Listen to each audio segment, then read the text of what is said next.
Press Insert Logo to replace the original invoice heading block. Choose your logo file from your directory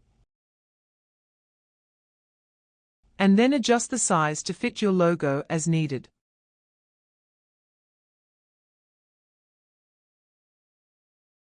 To get the color, click the link below the button labeled Open Color Picker Tool in Google Search. This will open a color slider in Google where you can select your preferred color. Due to a limitation on Macs, the System Color Picker cannot open directly like it does in Windows. Once you've found your color, copy the RGB values, then return to the template.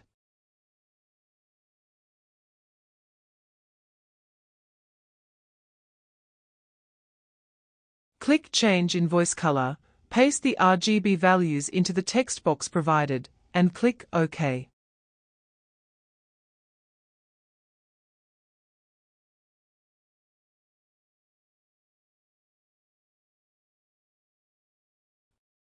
Your invoice color will then be updated.